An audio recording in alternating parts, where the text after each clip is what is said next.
রহমানির রহিম। আসসালামু আলাইকুম। আজকে আমি আপনাদের সাথে শেয়ার করব দারুণ স্বাদের গাজরের হালুয়া। আর এই গাজরের হালুয়া তৈরি করা যেমন সহজ, খেতেও অনেক বেশি মজার। আর বাসায় তৈরি করলে ছোট বড় সবার কাছেই অনেক বেশি ভালো লাগবে। আর এই গাজরের হালুয়া রেসিপিটি দেখার পর কাউকে তৈরি করে খাওয়ালে আপনার প্রশংসা করতে বাধ্য হবে। তো চলুন দেখে নেওয়া যাক কীভাবে গাজরের হালুয়া তৈরি করতে হয়। গাজরের হালুয়া তৈরি করার জন্য প্রথমে চুলায় একটা প্যান বসিয়ে দিয়ে দিব 1 টেবিল চামচ ঘি। ঘিটা যখন খুব ভালো করে গলে যাবে তখন এর মধ্যে দিয়ে দিব 4 কাপ গাজর। আর এই গাজরটাকে খুব ভালো করে ধুয়ে তারপর গ্রেটার দিয়ে গ্রেট করে নিতে হবে। গাজরটা দিয়ে দেওয়ার পর 4 থেকে 5 মিনিট নেড়েচেড়ে ভেজে নিব। 4 থেকে 5 মিনিট ভেজে নেওয়ার পর এবার এর মধ্যে দিয়ে দিব 2 কাপ লিকুইড গরুর দুধ। আপনারা চাইলে লিকুইড গরুর দুধের পরিবর্তে গুঁড়া দুধে পানি মিশিয়েও নিতে পারেন। দুধটা দিয়ে দেওয়ার পর হালকা একটু নেড়েচেড়ে গাজরটাকে ঢাকনা ছাড়াই খুব ভালো করে সিদ্ধ করে নিব। আপনারা চাইলে ঢাকনা দিয়েও গাজরটা খুব ভালো করে সিদ্ধ করে নিতে পারেন।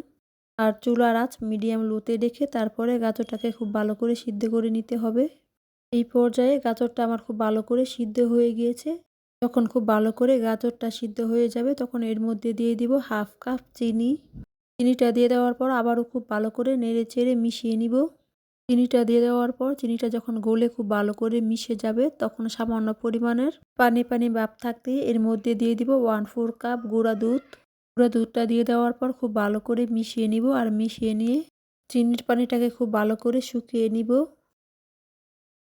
গুঁড়া দুধটা দিয়ে দেওয়ার পর যখন গুঁড়া দুধটা খুব ভালো করে মিশে যাবে তখন এর মধ্যে দিয়ে দিব 1 চা চামচ ঘি।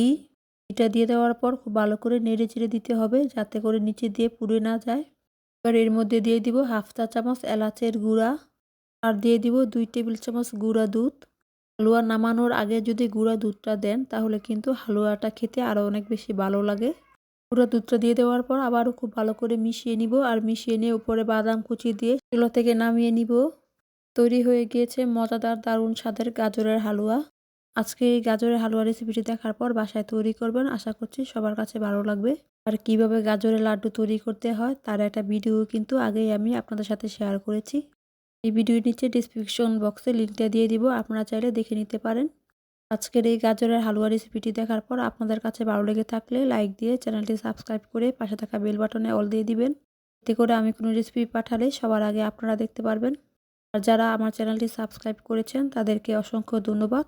আমার রেসিপিগুলো আপনাদের কাছে ভালো লেগে থাকলে আপনাদের পরিবার এবং বন্ধুদের সাথে শেয়ার করে দিবেন। আজকের মতো এতটুকুই। সবাই ভালো থাকবেন। আল্লাহ হাফেজ।